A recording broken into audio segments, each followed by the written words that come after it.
maybe you might be able to take your Roku, take it to a big theater, and ask them to play Weird, the Al Yankovic Story. Where'd you catch this? I caught that at home, Roku. Okay. How did you catch it? Uh, on the Roku channel, not with a Roku device. Interesting. Was it on your TV? Yeah.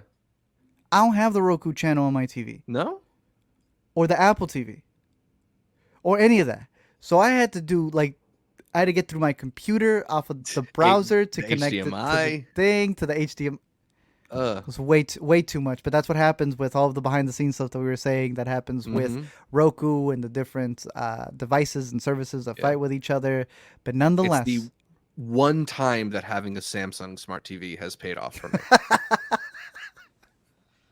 I could be it because my LG, I guess for whatever reason, decided no, we got beef with Roku. They had beef with Yeah. HBO, so I guess that makes sense. But I did get the chance to watch it, and everybody could watch this for free. There is no logging in. Nothing. This thing just Mm-hmm. plays. Mine even play with ads, so I'm not complaining. Weird. The Al Yankovic story takes Weird Al Yankovic, his story, and this a fascinating thing as a biopic because it is a biopic that's not really a biopic. For one, he's in it. He plays like his record Yeah. producer himself. Daniel Radcliffe doesn't really sing any of the songs. To me, it is jarring when they cut to him performing and setting up a song and then he's singing. And I'm like, bro, this is just regular Weird Al.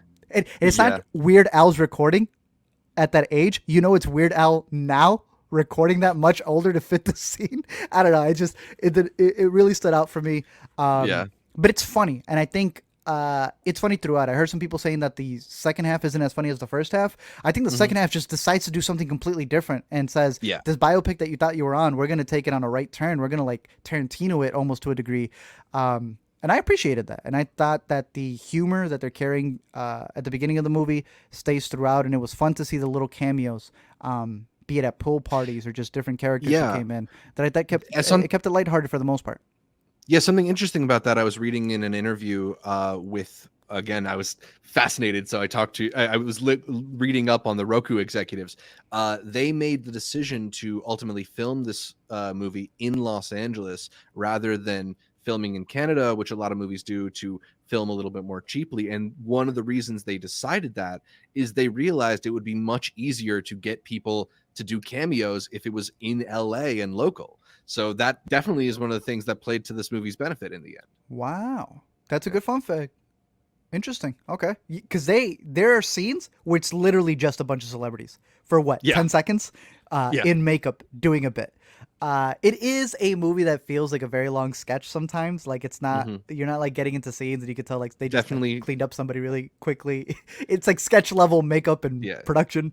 It That's definitely not feels like a funny or die movie. funny enough. I searched up the director to find out Hmm. that they themselves did a Funny or Die sketch 10 years ago. Hmm. And it was already titled, hopefully it appears right here. It was already titled The Weird Al whatever thing. And they actually had somebody playing Weird Al. And it was also for Funny or Die. Not exactly sure if it's going to pop up here, but that may still be online. I wasn't able to find it. 2010. That's exactly when it happened. A fictional biographical film that parodies Weird Al. It's only 3 minutes long, Zach, and Weird Al is played by Aaron Paul. The He same was. director is able to take this and make a feature film. That's insane. I think he's in the special thanks for Is he? the feature. Yeah, I Well, think there I you go. remember seeing that. Was Olivia Wilde? Because she ends up playing Mrs. or she plays Madonna in it. Which was another part of it too, the whole like Madonna aspect of it, which I thought was also kind of funny.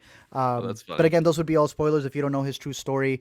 I would recommend it. It is, like Zach said, a Funny or Die sketch turned into a feature because it is in fact Well, a it's Funny or only Die like sketch. extremely lightly based on his life, right? Like Yeah, the whole Madonna romance and stuff Madonna is romance, not but real. no.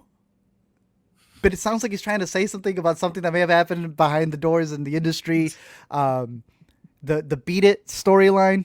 You know, it's one of those movies where I'm curious. The more you know about Weird Al Yankovic, the better. Does that mean the movie will be better? And the less that you know Right. about him, will you be sitting there going like, "Why is Coolio giving him a look?" And you don't know the entire thing about how Coolio like hated him. Rest in peace. Hmm. But like, there was that whole animosity that happened. Um, I still think it was funny enough the way that he was able to come up with the songs. Corny, very corny. When I don't know, he tries to act like a rock star off of parodies. But Yeah. I listened to a lot of Weird Al growing up, so I appreciated the movie, its humor, Yeah. and at only 90 minutes and for free online, I don't think you could beat it. Yeah, I mean it's very bizarre, very absurd, and very intentionally so. You know, it's taking that sort of traditional musician biopic formula and just like cranking the parody dial up to 100 because you know, it's way beyond films like Walk Hard, the Dewey Cox story with John C. Riley, or even Pop Star Never Stop Popping, or is it It's believe it? from I forget. one of our favorites. But like, yeah, those films I love. I don't think this film gets really anywhere near those on a comedic No, level. It's definitely like entertaining, and I laughed plenty of times. But there's a couple times where the movie will just take these dramatic right hand turns or left hand turns. I don't know, and and it's a little just like being around somebody who you're like, all right, calm down. chill. We don't have to talk so loudly. Let's just let's have a conversation. It's just it's very extra. Is that the word that we should Yeah, use? you brought up But the Dewey Cox story, and I think that's one where every time we get a biopic, people are like, "I'm gonna get my Dewey Cox to-do list here and see what it broke from here." And this movie feels like it took that list and went, "Okay, what will you call us out on? I'm gonna double in on that. Before you call right, me out with the Dewey Cox rule, I'm gonna say it 10 times louder than what it is." So yeah. I mean, it's bizarre and fun. Radcliffe is particularly good in it. I really loved Evan Rachel Wood as Madonna. I thought she was very funny. I didn't Um, realize till an interview. I don't know why. I don't know how she does it. She makes her look. she's pretty She makes transformative. herself look 10 years younger in Yeah, random roles, and I'm like, I don't know how you do this. yeah. Would you recommend people leave the house? I don't know if you can. I think it's exclusively on Roku after Oh, its festival run. exclusive. Damn. Yeah, but Yeah. even if you could, I don't know if I would. It's like Yeah. a solid streaming choice. Like unless you're gonna see it in a packed theater where you're gonna have people laughing all The Weird around Al you, and fans. that Yeah. elevates it for sure because it's a comedy. Yeah, it's gonna be fine to watch at home. If it was a special screening where they actually gave you like the wigs and everybody took a picture with the Right, Weird Al wigs or something like that, that Hawaiian would be worth shirts. leaving the house for. But you're right. It's perfect. Get a 6 pack, drink at home if the humor suits you, and hopefully you know some of his backstory. It was pretty decent. Over on Roku, our Antonio first in original. What do you say? Antonio asked us our favorite cameo in Weird. Oh. So there is one. There is a Wolfman cameo. I won't say who. I don't want to say who it is because I think that's more of a spoiler than the cameo Mm-hmm. itself. But it's in the pool party cameo, and the Wolfman was funny, but there is a blonde artist. That's all I'll say. And who plays him? I thought was just really funny that they got him, and he Mm-hmm. just goes there just to like grumble. That's it. Very famous artist. That's all I'll say. You? Yeah. Geez. I mean, there's so many random ones that I'm just I hated focusing the on like doctor at the beginning. and he shows up a little bit later too.